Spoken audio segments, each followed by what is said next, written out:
السلام عليكم، أهلا بيكم. معاكم كريم. في البداية بتمنى لكم يوم سعيد. منال وكمال بيكتشفوا إن مي كانت جاسوسة عليهم لصالح شركة مونر، وبتحاول تعتذر لهم ولكنهم مش قابلين ده، وبتشتري لهم تذاكر درجة أولى علشان يرجعوا لبيوتهم مع عدم فهم تام لأبوهم وشام. هل هو هرب وسابهم وقت ظهور جودزيلا ولا هو اللي صحاها أصلا قصد؟ بس ظهور جودزيلا كان سبب إنها تخبط الهليكوبتر بتاع تامر ويموت كل اللي معاه، بس هو فضل عايش. واثناء ما منال مستنيه مي بتتوخش لانها راحت الحمام وما رجعتش، ولما بتروح تدور عليها في الحمام بتلاقي جاكيتتها وتليفونها، وده لان مي اتخطفت من شركه AET، شركه تقنيه قدمت لها وظيفه عن طريق برنت، وكان مشروع من مشاريعها هو شفره. عرفت بطريقتها ان الشفره دي مستخدمه في وحده شبكات عصبيه، وبتحاول تطلب من بريندا انها تنقلها للقسم ده، لكن بريندا بتقول لها يا اختي اثبتي نفسك الاول، مش كل واحد هتعجبه وظيفه هياخدها. وبتعرف بطريقتها ان هما بيستخدموا الشفرة في اختبارات مشبوهة على مجموعة من القرود علشان يقدروا يتحكموا فيها، ولانها ما قدرتش تقبل بده وهي في الاساس هاكر، بالتالي بتوقع لهم السيستم كله وتجيب ظرف وتضيع الشغل اللي مصروف عليه ملايين، وتلم هدومها وتهرب على اليابان لحد ما قابلت كمال. اما تامر بيظهر في المطار وبتفتكر منال ان هو خطف مي وتفور عليه، لكنه بيقول لها انا يومي كان مبقع ما تخلينيش اعوصي. وبيصارحهم تامر ان هو كان بيجري ورا شوقي مش عايز منهم حاجه اصلا، وبيحكي لهم انه استفاد جدا من ابوهم هشام اللي كان عبقري بشكل مدهش، وبيندهش ان هو كان هنا اصلا. وبتفترض منال ان ابوها اللي صح جودزيلا، لكن تامر بيقول لها هو قضى حياته بمحاوله ان هو يمنع اليوم اللي ظهرت فيه جودزيلا، بالتالي هو اكيد بيحاول يمنع يوم تاني زي ده. وبتعرض عليه منال ان هو يساعدها في انها تلاقي مي، وهما يساعدوه في ان هو يلاقي شوقي، لكن بياخدها كمال على جنب بيقول لها احنا ايه اللي ورطنا معاه اصلا، ما يمكن مي مش عايزه تشوفنا اصلا. ده غير ان كمال خلاص فقد الامل في ان هو يفهم ابوه بيعمل ايه وليه سابهم، لكنها بتقنعه ان هم يدوروا على مي. ونيفين بتتصل بتامر ويقول لها ان الفريق كله مات، وجودزيلا ظهرت في الجزائر، وبتقول له هبعت لك فريق يجيبك، لكنه عايز يساعد كمال ومنال، وبيطلب ان هي تساعده لكنها بترفض وبتفصله عن الشغل. بالتالي بيصارحها بقى ان اسلوبها الزباله ده في التعامل هو اللي خلى شوقي يلاقي جودزيلا بدل ما هم اللي كانوا هيلاقوها. واثناء ما دكتوره باريس بتلاقي نشاطات اشعه جاما في مركز تابع لمونر في ألاسكا قرب السطح اللي شافه شوقي، لأن القرايات هناك قوية جدا، لكن أثناء ما بتروح الحمام بيظهر شوقي ويسيطر بشكل كامل على المركز، ويخير اللي شغالين هناك يا إما يمشوا أو يساعدوه في إن هو يعمل الصح، والصح ده إن هو ياخد كل المفرقعات اللي في المركز وكل القنابل. أنا بدأت أشك في شوقي نفسه، لكن باريس بتشوفهم وتهرب وتبلغ نيفين إن في فرقة مسلحة سيطرت على المركز، وبتبدأ تقلق نيفين شكلها عارفة اللي في دماغ شوقي، ولأن مي قالت لها اتصلي باختي لو حصل لي حاجه، بتدي الرقم لتامر علشان يدور على اختها. وبيصارحهم تامر ان مي ما اسمهاش اساسا مي، اسمها خوخ، وبيروح معاهم لمكان اختها. وطبعا مش بيقولوا لعيلتها الحقيقه، هما بس كانوا عايزين يعرفوا هي هناك في البيت ولا لا، لكن ما لقوهاش هناك. لكن تامر بيشك في اخت مي اللي خرجت من البيت اول ما خرجوا ومشوا وراها على طول، لكنها بتهرب منهم، بس فجاه بتظهر لهم ومعاها زنبوق وبتقول لهم والله لا بتحكم. ولما بيحكي لها كمال عن مي بتعرف ان هو يعرفها، بالتالي بتطمن له وتقول لهم على اللي حصل وعلى شركة AET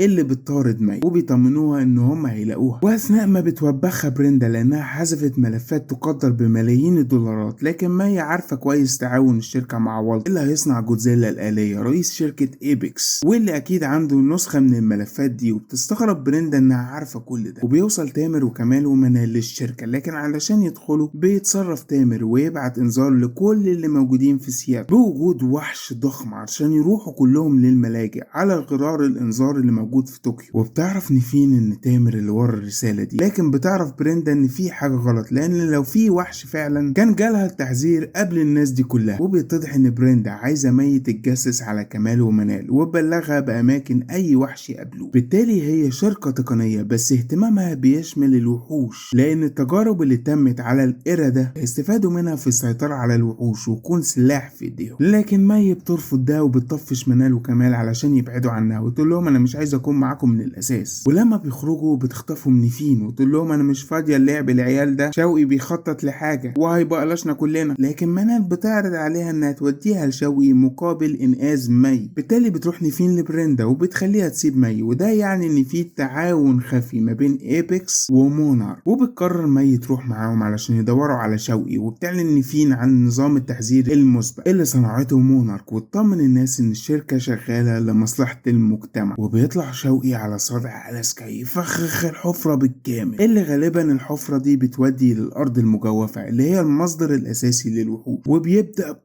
يفرقع السطح كله وكأنه عمل كده قبل كده وعارف اللي هيحصل، وهو بيصرخ ويقول أنا الصح، لأن بالفرقعة دي قفل الحفرة للأبد. وبنرجع للماضي وبيبدأ كوكي وحيد يتقربوا من بعض أكتر تحت عين شوقي اللي لسه في الحاضر فاكر كل حاجة حصلت في الماضي، وعائد العزم خلاص في الحاضر إن هو يقفل كل الحفر العملاق، ورايح على كازاخستان عند المصنع اللي وقعت فيه كوكي ومات. وفي الماضي القائد هاشتكها قائد مونارك جديد بيوبخهم لأن مفيش وحوش دلوهم عليها خالص. طب ليه بتبلع مونارك كل الفلوس دي طالما في المقابل ما بتدهمش وحوش يفرقعوها؟ وطبقا لتحريات المباحث لقوا حاجة مثيرة للشك اتجاه كوكي لأنها يابانية، لكن وحيد بيقول أنا هشتكك ويحاول يضرب. بالتالي بينقلهم في أوضة حقيرة في الأبو، وبيغضب وحيد جدا ويفسي غضبه في الحيطة المسكينة. وبيحاول شوقي يقنعهم إن هم يدلوا اللواء باكيتا على جودزيلا وده هيحل كل حاجة، لكن كوكي بترفض لأنهم هيحاولوا يقتلوها بقنبلة أقوى. وهنا بتتضارب الآراء وبيطلب منهم شوقي خريطة من وحي كل اللي واجهوه في حياتهم وكل المعلومات عن الوحوش ومكان رقدتها وكمان مكان ظهورها من ساعة ما غرقت سفينة لوتون، وقدامهم 3 أيام بس علشان يعملوها. وبتبدأ كوكي تصنف أماكن ظهور الوحوش حسب درجة مصداقيتها من الخريطة اللي رسمها وحيد روق، لأن الخريطة والأماكن كبيرة جدا وكتيرة جدا، لكنها بتقنعه إن هم يعتمدوا على الأماكن المؤكدة لظهور الوحوش لأن لازم ياخدوا باكيتا على قد عقل. وبتبان الكيمياء ما بين وحيد وكوكي وقد إيه هم متفاهمين وقريبين من بعض أثناء مراقبة شوقي ليهم، وأدرك إن هو خلاص فرصته مع كوكي انتهت. لكن بعد تصغير الخريطة وتأييفها وتبسيطها بيفضل سؤال واحد: إزاي الوحوش دي بتظهر فجأة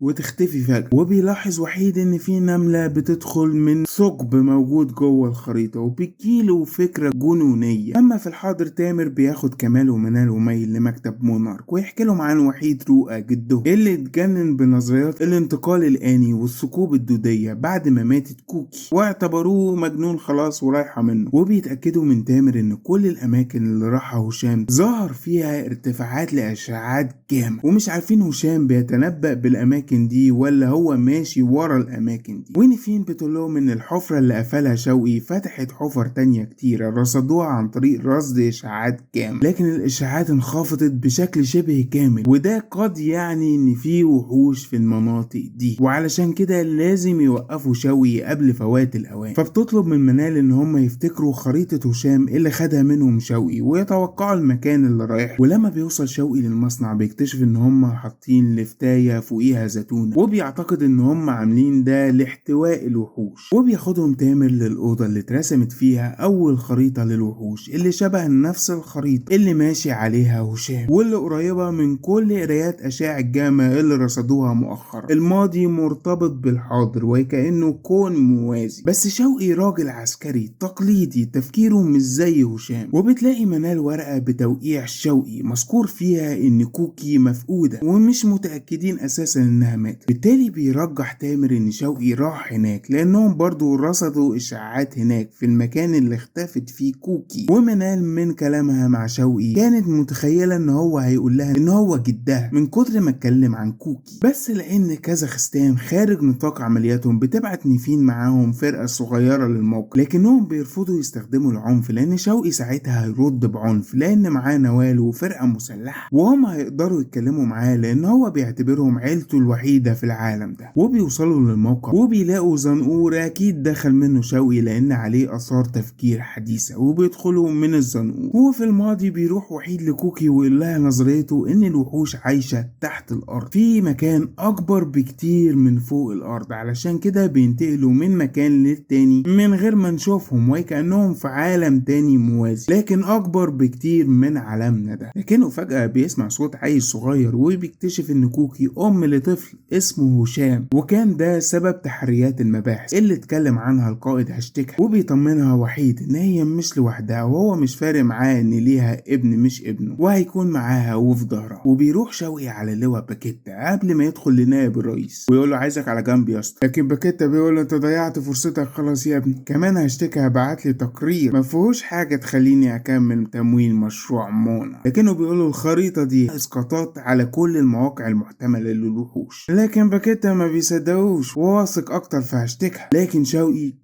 بيفقع هشتكها زومبا كبير ويقول له التقرير اللي قدمه لك هشتكها ده هو لأغراض شخصية، وعلشان يجذب انتباهه اكتر بيقول له شوقي جودزيلا لسه عايشة يا اسطى، وبيندهش باكيتا ويقلق انت متأكد يا ابني؟ هو بيقول له شوقي ورحمة امي شفتها بعينيا اللي هياكلهم الدود، لكنه برضه بيأكد له ان هشتكها ملوش علاقة بالشغل ده. الخريطة دي خلاصة تفاني واخلاص الدكتورة كوكي ووحيد، وبيأكد عليه ان هو يضمن وجودهم في مونا. وبيظهر هشتكها وبيقول له شوقي حبيبي يا اسطى. وفي الحاضر بيكتشف تامر ان مستويات الاشعه ضئيله جدا، بالتالي اكيد في وحش في المكان بيمتصها، وبيوصلوا للمكان اللي الحشرات فيه اتلمت على كوكي وسحبتها، وبيلاقوا حفرة عميقة بيرجح تامر ان هي بوابة للعالم السفلي اللي كان بيقول عليه وحيد، وبيلاقوا حواليها انابل موقوتة، لكن بتظهر منال وترفعها وتطلب منال تكلم شوقي، وبيظلها شوقي يقول انا هتكلم بس مع منال لوحدنا لانها الوحيدة اللي بصت في عين جودزيلا وعرفت انها مش مجرد وحش بلا عقل، وبيأكد لها ان مهم جودزيلا انها تحافظ على وجود الوحوش في عالمهم وتمنعهم من دخول عالمنا، وبيأكد لها ان هو بنفسه راح للعالم ده وان ليه وجود فعلا، وده اكيد بيفسر ليه صحته حلوة وهو في سن 90، لان اكيد الزمن هناك ليه حسابات مختلفة. لكن محدش صدقه في مونارك واعتبروه مجنون، حتى ابوها هشام في البداية ما صدقهوش، بالتالي هو قرر ان هو يقفل كل البوابات حتى لو على جثته، لانه زهق من فرجة مونارك من بعيد وقرر يتدخل بنفسه علشان كمان يصلح اخطاء الماضي، لان هو كان المفروض يحميها يحمي كوكي حتى لو اللي بيعمله ده مش هيعجب كوكي لو كانت عايشة. وبتحاول منال تقنعه ان هو ما يفرقعش البوابات، لكنه خلاص خد القرار وفعل الانابل، لكن بتحصل هزة ارضية وبتجري مي علشان تجيب منال، لكن طوبة بتقع على قفاها وبتجري منال علشان تلحقها، لكن مي بتقع في الحفرة العميقة وبتظهر حشرة ضخمة من الحفرة وخلاص هتلتهم منال، وكمال متمسمر في مكانه زي اللطخ، والمكان بينهار وبترجع الحشرة وبيحاول شوقي يشد منال لكنه بيوقع معاها جوه الحفرة وبتتفرقع الانابل ويتفرقع المكان كله بالحفرة. ده كان ملخص الحلقتين 7 و8. لو عايزين نكمل المسلسل يا ريت تقولوا لي تحت في التعليقات، وهسيب لكم هنا فيديوهات الحلقات السابقة لو حبيتوا تتفرجوا عليه. لو عجبكم الفيديو ده بقى ما تنسوش تدوسوا لايك وشير للفيديو عشان نقدر نوصل لعدد اكبر من الناس، ولو عجبكم المحتوى بتاعي ما تنسوش تشتركوا في القناة وتفعلوا الجرس عشان ما يفوتكوش اي فيديو، ولو بتتابعوني على الفيسبوك اعملوا لايك وفولو للصفحة، وادعوا لاهلنا في غزة عسى ان تكون ساعة استجابة. بس الاهم من كل ده ما تخلوش اي فيلم او اي فيديو يلهيكم عن الصلاة وعبادة ربنا. خلاص كده الفيديو خلص، اشوفكم في الفيديو الجاي، سلام عليكم.